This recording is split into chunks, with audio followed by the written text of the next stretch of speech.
Hey guys, how you going? You took my note. Yeah, we're a little bit late tonight with our live, but we are here. We are here. The last couple of weeks we've spoken about why are people cheating on me and why am I attracting cheaters, and we've had some great... why am I cheating? Yeah. Yeah. Why am I cheating? Yeah. And we've had a lot of great messages coming through. People are asking more about this. Can we discuss this more? And what is this self-love and inner work you talk of and Yeah, what speak is about this? all Like, the time? what does that mean, and how do I do it, and how can I have more of it? Yeah. So we're going to give some examples of what we've experienced and part of our journey, because that's what it's about. That's how we can share that. Yeah, absolutely. If we can share some of the things that we were experiencing and where we were at, and what we did to turn things around, because our relationship at one point there was questionable. Yeah. You know, we were wondering, where is this going? Why is this happening? We used to love each other so much, and now we're struggling, and we love each other, but we're not in love with each other, and we're having these constant arguments. And And I actually remember blaming Monica saying to me, I love you, but I don't love you. And... well, I believe I said, I love you, but I'm not in love with you. Yeah, that's correct. Which was painful. It was so scary, because I'd finally met this person that I connected with and that I loved, and then that was sort of threatened by stuff that was going on between us. And it was all stuff that I was bringing into it, and also me. Monica as well. Everyone does. This happens in every relationship. And we were just talking before that this goes on in every relationship pretty much. No one is immune to this. And there's so many divorces and breakups that can be avoided. And that's why we're such big advocates of this. And this work and what we do, that's why we're so passionate. That's right. Because if we all start blaming each other and look within... Or if we don't look within, that's how it happens. If we do start looking within, then we can resolve a lot of this. And relationship can be... can continue and can grow stronger. Most definitely. And children, so many children are affected. And the children just want the parents to be happy. That's what it's about. So, for an example, I used to be annoyed if the house wasn't right, if the dishes weren't done or anything like that. If they weren't right, or if there wasn't enough intimacy. And it used to... It grind us. It used to actually cause frustration and discussion and bad energy. And it wasn't until I really started to seek some assistance. I got coaches on this to work out why am I going external all the time to try and solve something that really is actually within me. And well, I used to wonder why does he need the dishwasher to be stacked a certain way? Why is he blaming me for such a petty little thing? Or the floor's being done a certain way? Or you know, why is this whole... Why are we always talking about not having enough sex? And like, just go away. It was and it was always... It was... I started to question myself. Why can't I please the man that I love? Because my actions were making Monica feel not good enough, not worthy. And I was... that was my stuff. That's how I took it on board. Because I had my own shit. Like, I could not be seen being wrong. I had to be right all the bloody time. So whenever we had an argument, it would go like, you know, you doing this, you doing that, you doing this. You are wrong. If you fix this stuff, then everything would be perfect. And that was stemming back from my childhood. And if I then were perceived as having my shit together and being perfect on the outside and having it all kind of going on, then no one could judge me. But no one could get in here either.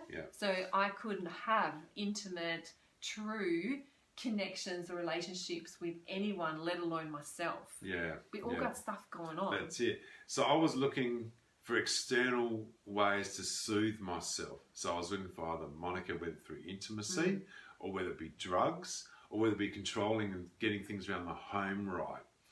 And I would be looking for Mark to fix things rather than me having to let my guard down, allow him in and be vulnerable and sharing and showing that, hey, I don't have my shit together. Yeah. I got heaps of stuff going on. Yeah, yeah. And because we're blaming each other, it was constant clashes. Yeah, constantly battling.